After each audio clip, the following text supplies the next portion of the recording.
Hello everyone, welcome to your channel Aesthetic Dheeraj sir.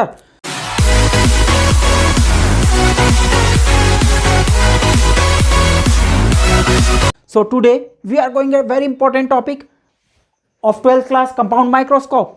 Previous class में हमने discuss किया था सिंपल माइक्रोस्कोप. जिसने भी मेरी प्रीवियस वीडियो नहीं देखी है वो इस वीडियो को जाकर देख ले and then we will continue the compound microscope. क्योंकि अगर आपने सिंपल माइक्रोस्कोप नहीं देखा है तो इसको समझने में थोड़ी सी डिफिकल्टी आपको होगी, तो प्रीवियस वीडियो को जाकर ध्यान से देख लें जिसने भी नहीं देखा है. और वेरी इंपॉर्टेंट थिंग, आज आपको नोटबुक पेन लेकर साथ में बैठना है सो दैट कि आपको हमेशा के लिए ये रिकॉल हो जाए. आप इस वीडियो को अगर ध्यान से देखते हैं बिना स्किप किए तो आप इसको कभी भी नहीं भूलने वाले, full life time, that's my guarantee.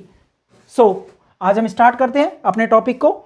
देखो, कंपाउंड माइक्रोस्कोप मैंने प्रीवियस क्लास में बताया था सिंपल माइक्रोस्कोप होता है जहां हम अप टू 10 टाइम्स बढ़ा करके देखते हैं. लेकिन जब हमें ऑब्जेक्ट को 10 टाइम्स से 100 टाइम्स या फिर उससे भी ज़्यादा टाइम्स बड़ा करना होता है वहां हम कंपाउंड माइक्रोस्कोप यूज़ करते हैं. सो कंपाउंड माइक्रोस्कोप के अंदर एक से ज़्यादा लेंस हम यूज़ करेंगे. तो यहाँ पर 2 लेंसेज यूज़ होते हैं. One is known as objective lens, another is known as eyepiece lens. जो लेंस ऑब्जेक्ट के पास रखा जाता है उसको हम बोलते हैं ऑब्जेक्टिव लेंस. जो लेंस ऑब्जेक्ट के पास रखा जाता है, which lens is put near the object is known as objective lens. और जो पीस आई के पास रखा जाता है उसको बोलते हैं हम आई पीस लेंस. तो दोनों लेंस में सिर्फ बेसिक डिफरेंस है. ऑब्जेक्टिव लेंस हमारा small focal length and small aperture का होगा, small focal length and small aperture का होगा. आईपीस लेंस हमारा moderated focal length, moderated focal length means ना बहुत ज़्यादा बड़ी हो ना बहुत ज़्यादा छोटी हो, और अपर्चर उसका लार्ज होगा, अपर्चर लार्ज होगा. सो हम स्टार्ट करते हैं.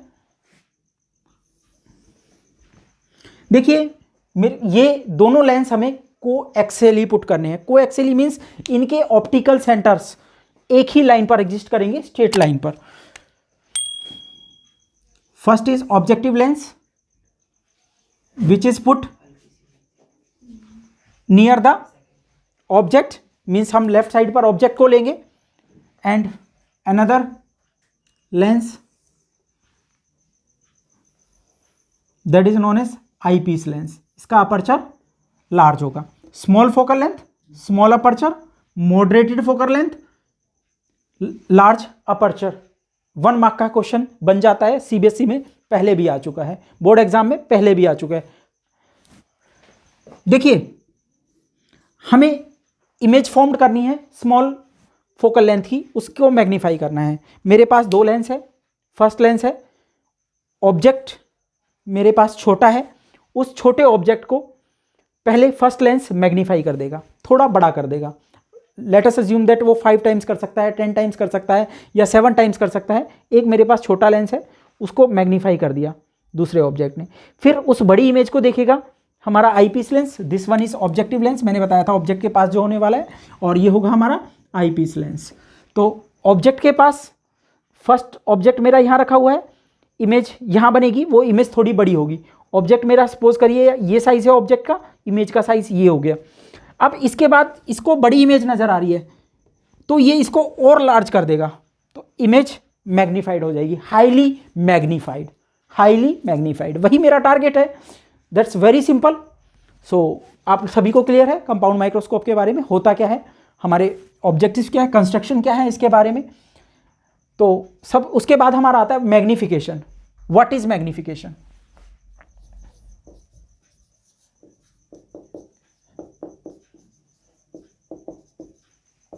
What is magnification? मैग्नीफिकेशन होती क्या है? याद होगा आपको, प्रीवियस टॉपिक में हमने डिस्कस की थी. Angle subtended by the image. अब यहां तो 2 इमेज बनने वाली हैं.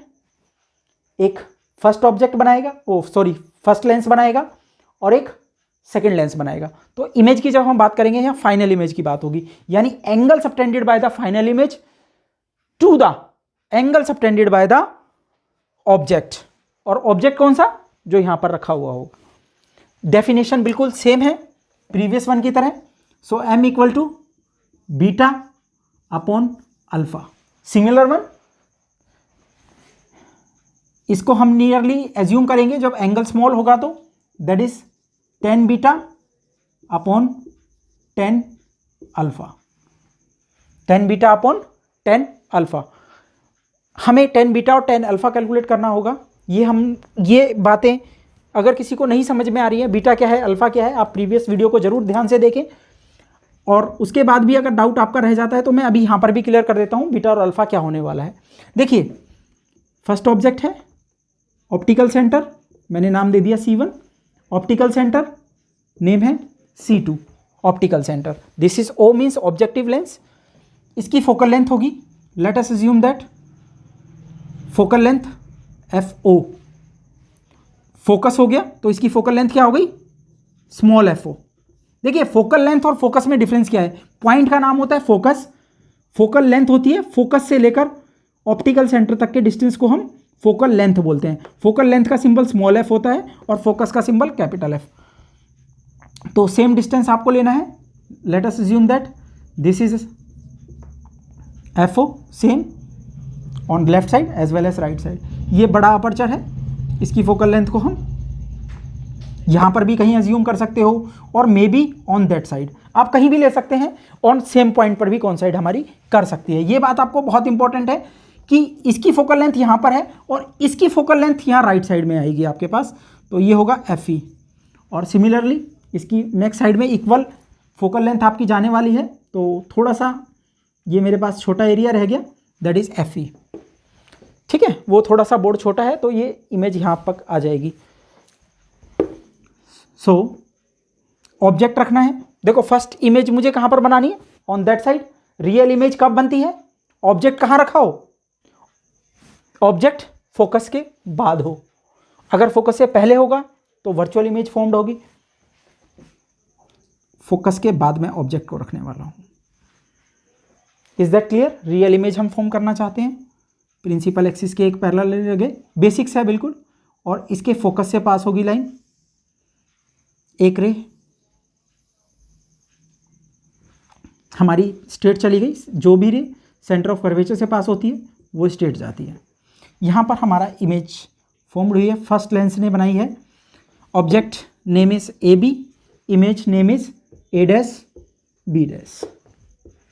मैं रिकॉल कराता हूँ मैंने क्या कराया, ऑब्जेक्ट लिया, फोकस के बाद रियल इमेज फॉर्म्ड हुई, बियॉन्ड 2F होगी वैसे तो वो, लेकिन ये हमारी इमेज फॉर्म्ड हो गई, that is known as A', B'। Real and inverted image है। अब आईपीस लेंस को ये इमेज दिखाई देगी, this one not this one. अब इसको और बड़ा करना थोड़ा सा और आसान हो गया। इसकी इमेज को कैसे बनाना है, एक रे को सेंटर से पास कराया,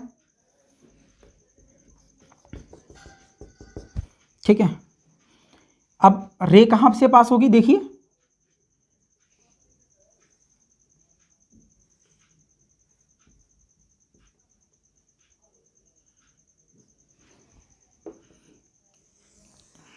माय डियर स्टूडेंट्स, हम रे डायग्राम को बहुत ध्यान से देखेंगे।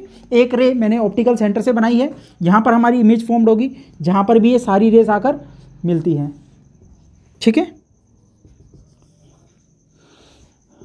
तो that is I,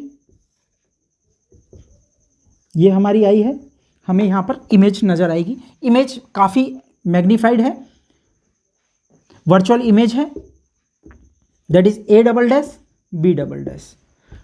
final image हमारी वर्चुअल ही होती है, कभी भी हम रियल इमेज फाइनल इमेज नहीं बनाते हैं। उसका रीज़न मैंने कल आपको बताया था, दोबारा से आपको रिकॉल करा देता हूँ, क्योंकि हम जिस साइड पर ऑब्जेक्ट रखा हुआ होता है हम किसी भी स्क्रीन का यूज़ नहीं करते हैं, that's why we always form a virtual image. तो और देखिए मेरा फोकस यहाँ पर है, ऑब्जेक्ट फोकस से पहले रखा हुआ है, तो when object is between centre of curvature and the focus, between focus and the centre of curvature, image formed is virtual.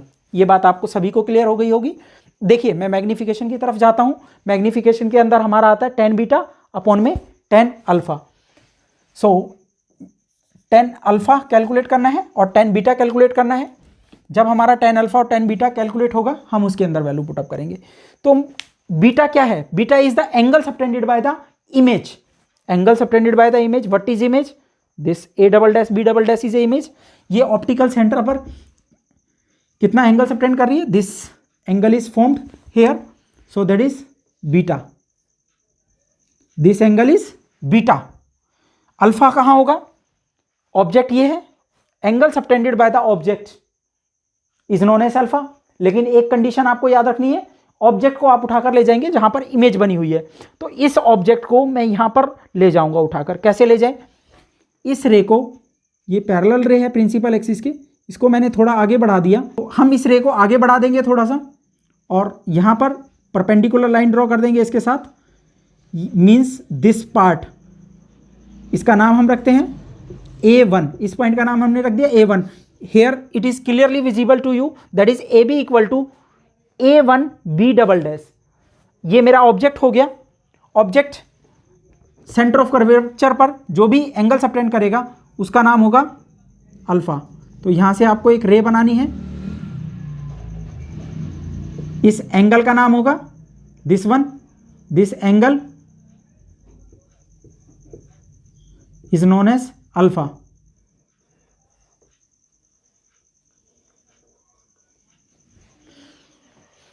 बस. अब डायग्राम अगर आपको क्लियर है तो टॉपिक बहुत इजी है, वेरी वेरी इजी. टॉपिक हमारा कंप्लीट होने वाला है, तो कंसंट्रेट करें बिल्कुल. Tan alpha. अल्फा आपको क्लियर है किस ट्राइंगल में आ गया? A1 B double dash C2. Is it clearly visible? Alpha. This is C2 A1 B double dash. A1 B double dash C2. 10. 10 is perpendicular upon base. What is perpendicular here? A1 B double dash upon में C2 B double dash. This is 10 alpha. I think is that clear? Next हम बढ़ते हैं आगे 10 beta calculate करने के लिए. 10 beta के लिए मेरे पास दो ट्राइंगल अवेलेबल हैं. First this one A1 B1 sorry A dash B dash C2 and another is A double dash B double dash C2. मेरे पास ये मीडिएटर है. डिस्टेंस हमारा कवर होता है सेकेंड ट्राइंगल में. इक्वल डिस्टेंस की मैं बात करता हूँ फर्स्ट ट्राइंगल से. फर्स्ट ट्राइंगल के अंदर डिस्टेंस मेरा आया B डबल डैश C2 और सेकेंड ट्राइंगल में भी मेरा डिस्टेंस सेम आ गया. So that's why we will take the triangle C2 B double dash A double dash. So triangle है मेरा A double dash B double dash C2. So what is 10 beta? 10 beta is perpendicular upon base. What is perpendicular here? A double dash B double dash. This one perpendicular and what is base here? This one B double dash C2. आपको लग रहा होगा sir तो पता नहीं क्या क्या कराए जा रहे हैं, बहुत ज़्यादा रैपिडली टफ टॉपिक होता जा रहा है. नहीं माय डियर, अब ये टॉपिक ख़त्म होने वाला है. बहुत इजी टॉपिक है. Just try to concentrate here. इसकी वैल्यूज हम पुट अप करते हैं. This is your first equation, this is your second equation and this is your third equation. Putting the values.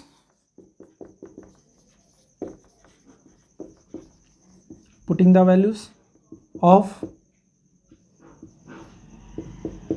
second and third in first, we get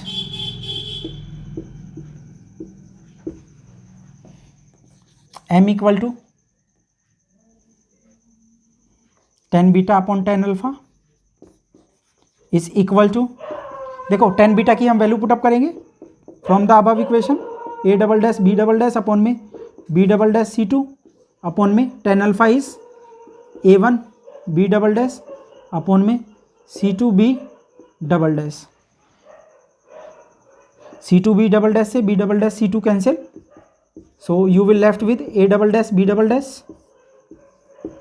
so that is A1 B double dash. देखिए मैंने आपको starting में ही बताया था A1 B double dash equal to है AB के, क्योंकि हमने ऑब्जेक्ट को ही वहाँ पर पुटअप किया था. So this will be equal to A double dash B double dash upon में AB. अब हमारे सामने देखिए इमेज आ गई, final image, that is final object. This is final image and that is initial object. लेकिन बीच में इस ऑब्जेक्ट की इमेज ये थी और इस इमेज के लिए ये ऑब्जेक्ट था। दोबारा बोल रहा हूँ, इस ऑब्जेक्ट के लिए इमेज ये थी, इस इमेज के लिए ये ऑब्जेक्ट था।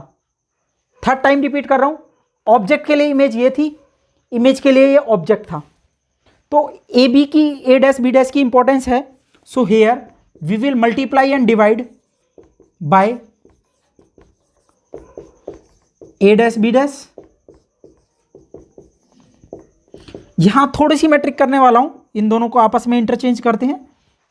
This one A double dash B double dash upon में A dash B dash into A dash B dash upon में ए बी।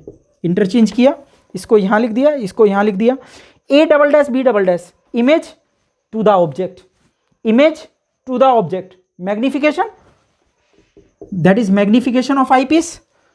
अब यहां ध्यान से देखिए, image to the object, image to the object, magnification of optic. ये MO कहां से आया? देखो ये काम किया था ऑब्जेक्टिव लेंस ने, तो इसलिए एमओ लगा दिया। ये वाला काम किया था आई पीस ने, तो आई पीस लगा दिया, एमओ इंटू एमई। बस लास्ट पॉइंट, हमने कल आंसर ड्राइव किया था एमई के लिए 1 प्लस डी अपॉन एफ, और एफ मतलब आई पीस लेंस के लिए। ऑब्जेक्टिव लेंस के लिए बात करते हैं तो फॉर्मूला होता है मेरा v upon minus u. That's your answer and that's your conclusion. My dear, मैं एक क्विक रिकॉल कराता हूं और ये टॉपिक आपके माइंड में 100% फीड हो जाएगा if you right it on your notebook, और बहुत अच्छे से समझ में आ जाएगा। वाई? बिकॉज जिंदगी का मजा समझने में है। तो अभी हम इस टॉपिक को कंप्लीट करते हैं, एक क्विक रिव्यू लेते हैं। देखिए, मैग्निफिकेशन का फॉर्मूला होता है बीटा अपॉन अल्फा, और जब भी एंगल स्मॉल होते हैं तो that is nearly equal to 10 beta upon 10 alpha. तो what is 10 alpha and 10 beta हम क्विकली कैलकुलेट करेंगे।